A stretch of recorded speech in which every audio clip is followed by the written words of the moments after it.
everyone, my name is Aparna and I am a bank PO. So कैसे हैं आप लोग? आई होप आप लोग सब ठीक होंगे और आपकी प्रिपरेशन भी बहुत अच्छी चल रही होगी अपनी सीट लेने के लिए, अपना एग्जाम निकालने के लिए। सो गाइस, और मैं उम्मीद करती हूँ कि आपने मेरी जो दोनों वीडियोस मैंने डाली है वो आपको हेल्प कर रही होंगी, थोड़ी सी हेल्प कर रही होंगी, जो मैंने टिप्स और ट्रिक्स आपको बताई हैं। लेकिन गाइस, अगर आप उन टिप्स और ट्रिक्स को अच्छे से फॉलो करते हो तो वो आपको 100% रिजल्ट देंगी। सो अब इसी उसको आगे बढ़ाते हुए आज जो मैं आपको बताने वाली हूँ वो बताने वाली हूँ बैंकिंग और इंश्योरेंस के जो प्री एग्जाम्स होते हैं, मेंस एग्जाम्स होते हैं और इंटरव्यूज होते हैं, उनमें क्या क्या करना होता है, क्या क्या नहीं करना होता है, कैसे उनकी तैयारी करनी होती है। जो चीज मैंने फॉलो की है वो मैं आपको बताती हूँ। मैंने प्री कैसे तैयार किया, मेंस कैसे तैयार किया, इंटरव्यू कैसे क्लियर किया। ओके गाइस, सो अब आज हम शुरू करते हैं प्री एग्जाम से। जो हमारा फर्स्ट एग्जाम होता है वो होता है प्री एग्जाम, या फिर उसको आप कह सकते हैं क्वालिफाइंग एग्जाम, क्योंकि उसके जो मार्क्स होते हैं वो फाइनल मेरिट में नहीं ऐड होते हैं। लेकिन ये एग्जाम हमारे लिए उतना ही इम्पोर्टेंट है जितना मेंस और इंटरव्यू है, क्योंकि अगर हम फर्स्ट स्टेप ही नहीं चढ़ पाएंगे तो सेकेंड और थर्ड कैसे क्लियर करेंगे। सो गाइस, प्री एग्जाम में बैंकिंग और इंश्योरेंस में मैं आपको बता देती हूँ 60 क्वेश्चंस आते हैं। आप सबको पता ही होगा 60 मिनट्स का होता है और 60 मिनट्स का होता है, 100 क्वेश्चन आते हैं। इंग्लिश, रीजनिंग, मैथ्स 3 सब्जेक्ट्स होते हैं। English 30, reasoning 35, maths 35। 1/4 की नेगेटिव मार्किंग होती है। यू नो वेरी वेल, सब कुछ आप लोगों को पता है क्योंकि आप लोग तैयारी कर रहे हैं, मॉक लगा रहे होंगे आई होप, तो आपको ये सब चीजें पहले से पता होंगी। तो मैं कुछ अपनी टिप्स बता देती हूँ जो मैं फॉलो करती थी या जो टाइम टेबल मैं फॉलो करती थी प्री एग्जाम से पहले।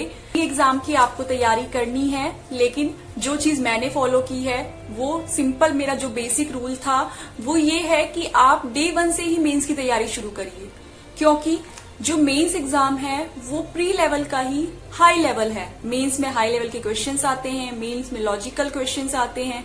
प्री में क्या है कि अगर आपने सिलेबस पूरी तरीके से पढ़ लिया, अच्छे से मॉक लगा लिए, प्रैक्टिस कर ली अच्छे से, तो प्री आपका क्लियर हो जाएगा। लेकिन मेंस बहुत टफ है क्योंकि उसमें क्वेश्चंस बहुत ज्यादा हाई लेवल के आते हैं।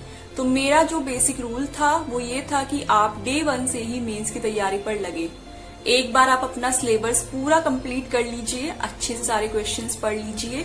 जो भी सिलेबस है, इंग्लिश, रीजनिंग, मैथ्स, बेसिक सबके क्लियर रखिए। अर्थमेटिक का बेसिक एकदम क्लियर रखिए। प्रॉफिट लॉस, परसेंटेज, जितना भी सब कुछ है सबका बेसिक क्लियर कीजिए, ठीक है। उसके बाद आप लोग क्या कीजिए कि प्री की बजाय आप लोग मेंस के क्वेश्चन लगाइए। मान लीजिए आप 2 मंथ्स का टारगेट ले लीजिए कि 2 मंथ्स में आपको सिलेबस अपना पूरा कंप्लीट करना है। देन प्री के क्वेश्चंस लगाइए। प्री के क्वेश्चंस आप लगा सकते हैं मॉक टेस्ट के थ्रू, लेकिन मेंस पे फोकस रखिए। पूरा फोकस आप मेंस पर रखिए कि मुझे मेंस क्लियर करना है, ठीक है गाइस। तो मेंस के लिए तैयारी करनी है, प्री के लिए करनी है। प्री के लिए मैं क्या फॉलो करती थी कि अभी जैसे कि अभी IBPS का कैलेंडर आएगा, SBI PO या क्लर्क आते थे, जैसे ही प्री एग्जाम आते थे उससे 15 या 20 दिन पहले मैं क्या करती थी कि प्री के मॉक टेस्ट लगाना शुरू करती थी, ठीक है। उससे पहले मैं क्या तैयारी कर रही थी, सिर्फ मेंस की तैयारी कर रही थी। अपने टाइम टेबल में से सिर्फ 1 आवर मैं प्री को दे रही थी जब मैं तैयारी कर रही थी नॉर्मल डेज में। जैसे ही प्री एग्जाम नजदीक आया, मैंने क्या किया, मेंस वाली तैयारी थोड़ी सी कम कर दी। प्री वाले जो पोर्शन में जो चीजें आती हैं मॉक लगाना शुरू किया। फिर जो 1-1 घंटा मैंने हर सब्जेक्ट को दिया प्री के क्वेश्चंस लगाने में। लाइक रीजनिंग में क्या आते हैं, सिलोजिज्म आते हैं, कोडिंग डिकोडिंग आती है, अल्फा न्यूमेरिक आते हैं, पजल्स आती हैं सिंपल लेवल की, तो मैंने वो शुरू कर दिया लगाने, ठीक है। टाइम लिमिट रखती थी, उससे क्वेश्चंस करती थी। होती हैं वो जो मुझसे होती थी मैं वो बताती हूँ। सबसे पहले तो हम लोग अच्छे से जाते हैं तैयारी करके एग्जाम में। कभी कभी क्या होता है, हम लोग लेट हो जाते हैं। सबसे पहले आपको टाइम पे पहुंचना है एग्जाम सेंटर पे। हाफ आवर, 1 घंटे, आधे घंटे पहले आप एग्जाम सेंटर पर पहुंचिए।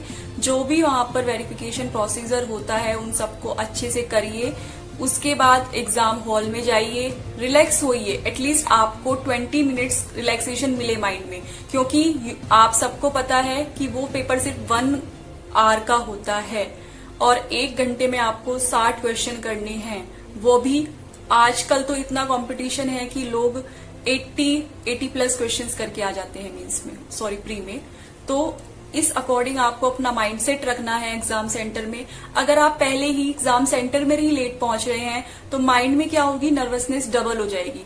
और वैसे भी नर्वसनेस होती है एग्जाम सेंटर पे जाते ही, तो क्यों ना उस नर्वसनेस को कम करने के लिए हम लोग टाइम पे पहुंचे, टाइम पे पूरा प्रोसीजर करें, अपना वेरिफिकेशन का जो भी वो लोग वहां पर हम लोगों से करवाते हैं वो सब टाइमली करें, ठीक है। और जैसे ही हमारा एग्जाम स्टार्ट हो तो हमारा पूरा फोकस फिर सिर्फ एग्जाम पर रहे, दिमाग में हड़बड़ी ना रहे कि अरे मैं अभी तो वेरिफिकेशन नहीं हुआ, ये सब नहीं हुआ, ये सब है। अब आते हैं क्वेश्चन वाले पार्ट पर। चलिए, एग्जाम शुरू हो गया आपका। अब एग्जाम शुरू हुआ, सबसे पहले खुल के आता है इंग्लिश।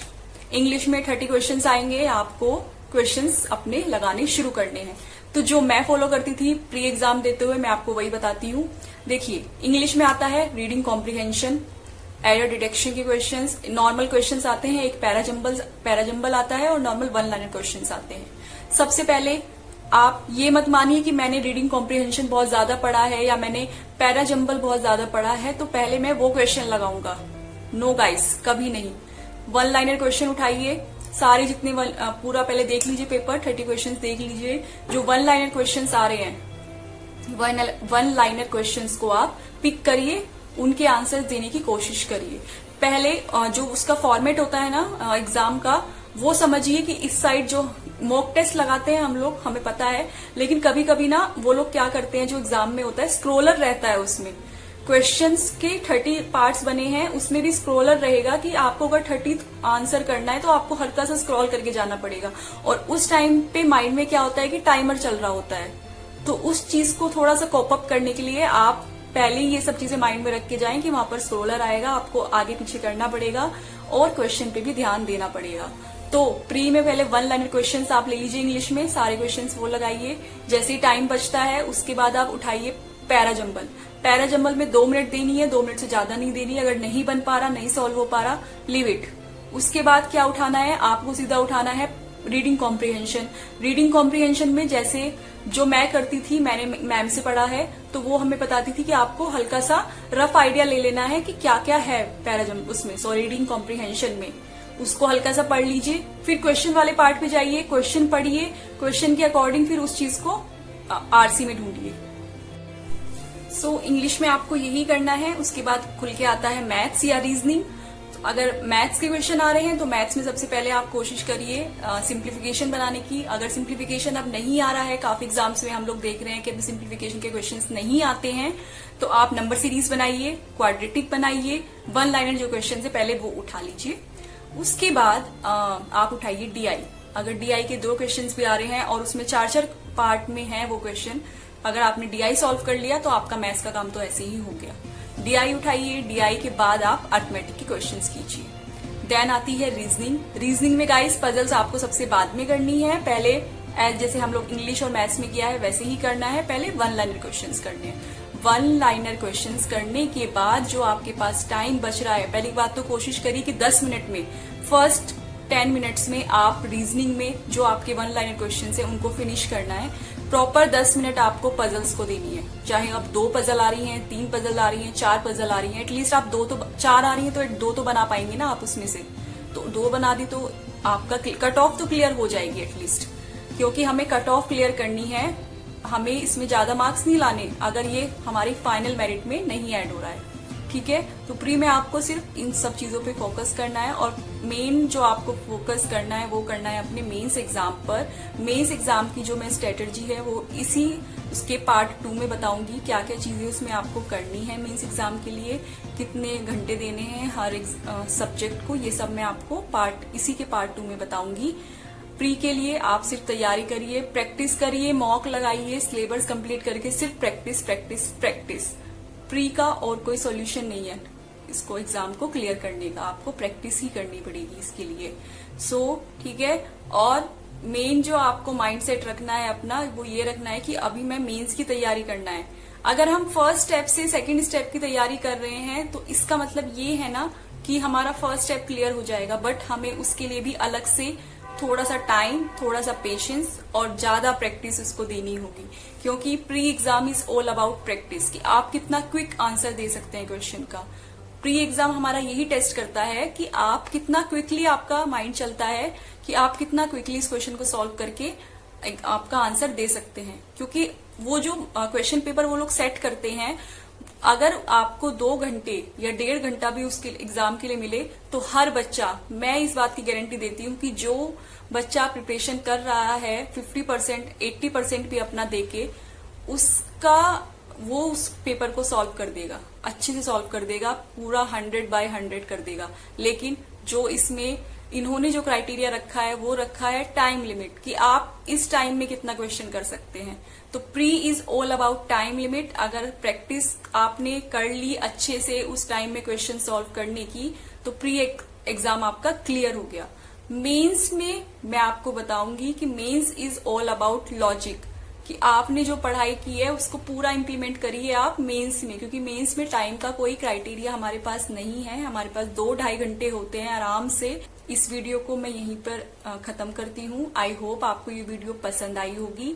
अगर अच्छी लगी है वीडियो तो अपने दोस्तों के साथ शेयर करिए, वीडियो को लाइक करिए, चैनल को सब्सक्राइब कर लीजिए। ऐसी वीडियोस अब इस चैनल पर अपलोड होती रहेंगी। और तैयारी करते रहिए, खुश रहिए, अपने आसपास के लोगों को खुश रखिए। नमस्ते।